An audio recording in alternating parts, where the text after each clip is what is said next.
I felt it Yeah. was tolerated, not supported. Mm. That's fair. Yeah. So the energy, You know, the words didn't land for Sure. me. And I tried.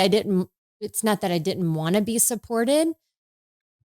I think, I would try to talk myself into being supportive, which is probably why it felt not aligned. Because I Yeah. was trying to get myself to a point of being supportive. But what I was feeling was scared. Sure. No, and what you guys are communicating is, it's really fascinating how the language for each of you is so personal and so context driven, right? One of the phrases that I use with patients and families and when I'm teaching on this space is when fear goes up, cognition goes down. So the way the brain works is cognition is both thinking and feeling. So when you get into a survival based space or you don't feel safe, as the stress or in a lot of people will go, well, I don't deal with fear. Great. That's not true, but let's go with it. I don't have stress. That's great. Okay, it's not true, but I'll go with it. You can use the term inputs. Okay. When your body is dealing with a stress, imagine that you're a restaurant that has too many tickets coming in. Okay. Mm-hmm. You've overbooked the restaurant and you're making food in the background. You could be the happiest person in the planet making that food, but you've got too many tickets. And at some point, you're going to run out of resources. So as that goes up, once you eventually run out of resources and your brain deals with fatigue, when fear goes up, stress or workload goes up, eventually you'll have a law of diminishing returns and cognition goes down. The reason I say that is as you guys are even not navigating that conversation, oftentimes what happens for the brain is it wants somebody else to understand your context.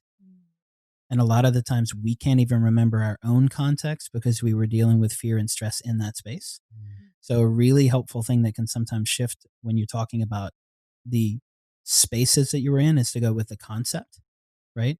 Because conceptually, what Peyton's saying in that space was, I felt scared. I thought you might leave. I thought I might get abandoned. I don't know if you were loyal. I wasn't sure if everything was going to end up broken, right? And then Cal's saying, I didn't feel like there was peace in that space. I didn't feel like you were with me in that. It didn't feel like I had a captive audience. I don't feel like I was heard. It felt like there was some passive aggressiveness to it. It felt like the language didn't feel safe. Realistically, in both of those situations, you're talking about for some reason, relative to your own lived experience, you didn't feel safe conceptually. Then you go, okay, well, what about that didn't feel safe?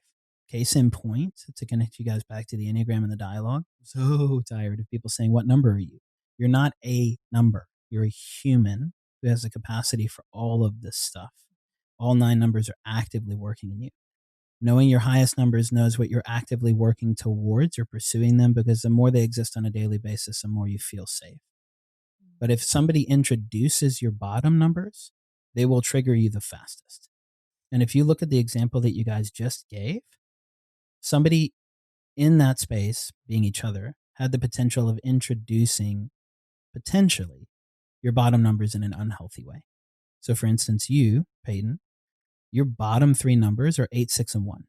8 is conflict, if it's unhealthy, specifically relational conflict, because you're high in a relational space feeling.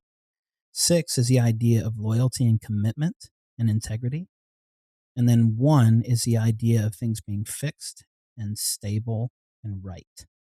So if Cal is going on an adventure and your 2 is warring and your 7 is warring and your 9 is warring, you're saying, I want to celebrate you. I want to tell you to go for it. I want to just do whatever creates a modicum of peace in our relationship because that's what I know. At least I've got some probability of achieving. But what you're actually doing is moving out of a space that's triggered that says, this is going to end up being a stick of dynamite in our relationship. I'm going to lose the commitment in the relationship because you might leave. That's the 6. That's the loyalty. And then something's going to end up broken as a result of this, and I didn't do enough to fix it. So the top numbers are trying to reconcile the fear of the bottom numbers. They're collectively in relationship with each other, right?